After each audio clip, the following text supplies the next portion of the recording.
Hi. അപ്പോൾ ഇന്നത്തെ കലാപരിപാടി വെള്ളപ്പം മുട്ട റോസ്റ്റ് ഉണ്ടാക്കലാട്ടാ. വെള്ളപ്പത്തിന്റെ മാവപ്പം തലേന്ന് തന്നെ ഉണ്ടാക്കി വെക്കൂട്ടാ. ഞാൻ ഒന്ന് കൂടുതൽ ദിവസത്തേക്ക് എപ്പോഴും അരച്ച് വെക്കാറുണ്ട് കേട്ടോ. 2 ഗ്ലാസ് പച്ചരിക്ക് ഞാൻ 3/4 ഗ്ലാസ് തേങ്ങയെങ്കിലും എടുക്കാറുണ്ട് കേട്ടോ. 1/2 ഗ്ലാസോളം ചോറും എടുക്കാറുണ്ട്.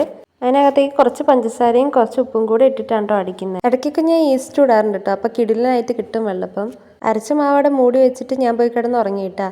രാവിലെ എണീറ്റപാടെ പോയി നോക്കുക മാവിൻ്റെ അവസ്ഥയാണ് കേട്ടോ. അത് പൊളിച്ച് പൊന്തിരിക്കണ കാണുമ്പോൾ കിട്ടുന്നൊരു സാറ്റിസ്ഫാക്ഷൻ അത് വേറെ തന്നെയാണ്. അതവിടെ ഇളക്കി വെച്ചതിന് ശേഷം ഞാൻ മുട്ട റോസ്റ്റിനുള്ള മുട്ട വേവാൻ വെച്ചു കേട്ടോ. ആ ഗ്യാപ്പിൽ റോസ്റ്റിനുള്ള സാധനങ്ങളൊക്കെ അരിഞ്ഞും വെച്ചു. 13 മിനിറ്റൊക്കെ ഞാൻ മുട്ട വേവിക്കാറുള്ളൂ. എന്നിട്ടത് അങ്ങനെ എടുത്ത് തണുത്ത വെള്ളത്തിലേക്ക് മാറ്റി വെക്കും കേട്ടോ. പാൻ ചൂടായി വന്നാൽ അതിനകത്തേക്ക് ഓയിൽ ഒഴിച്ചിട്ട് അതിനകത്തേക്ക് ഇഞ്ചി വെളുത്തുള്ളി പച്ചമുളകൊക്കെ ഇടും. പക്ഷേ ഈ വട്ടം വെളുത്തുള്ളി ഉണ്ടായിരുന്നില്ല. അതൊന്ന് വാടി വരുമ്പോഴാണ് അരിഞ്ഞ് വെച്ചിരിക്കുന്ന ഉള്ളി ഇടുക. ഉള്ളി ഇടുന്നൊരു സമയത്ത് ഞാൻ ഉപ്പും കൂടി അങ്ങോട്ട് ഇട്ടു. അപ്പോൾ പെട്ടെന്ന് വാടി കിട്ടും. അതൊന്ന് സെറ്റായപ്പോൾ അതിനകത്തേക്ക് തക്കാളി ഇട്ടു, ചിക്കൻ മസാല ഇട്ടു, കുരുമുളക് പൊടി ഇട്ടു, മഞ്ഞൾപ്പൊടിയും കൂടി ഇട്ടുട്ടാ. എന്നിട്ടൊരു 5-10 മിനിറ്റ് അടച്ചിട്ട് വേവിച്ചു കേട്ടോ. ലാസ്റ്റ് എന്നിട്ട് നമ്മുടെ മുട്ട നടുകെ കീറിയിട്ട് അതിനകത്തേക്ക് വെച്ചിട്ട് സ്റ്റൗ ഓഫ് ചെയ്ത് കളയും. എന്നിട്ടാണ് ഞാൻ വെള്ളപ്പത്തിൻ്റെ പരിപാടി നോക്കാറ്. ഇന്ന് ഏട്ടന് ലീവ് ആയതുകൊണ്ട് തന്നെ മെല്ലെ മെല്ലെയാണ് കേട്ടോ സംഭവങ്ങളൊക്കെ ചെയ്തത്. എന്നിട്ട് ചായയും വെച്ചിട്ട് ഞങ്ങൾ രണ്ടുപേരും കൂടി കഴിച്ചു കേട്ടോ. അപ്പോൾ അത്രേ ഉള്ളൂ. ബൈ.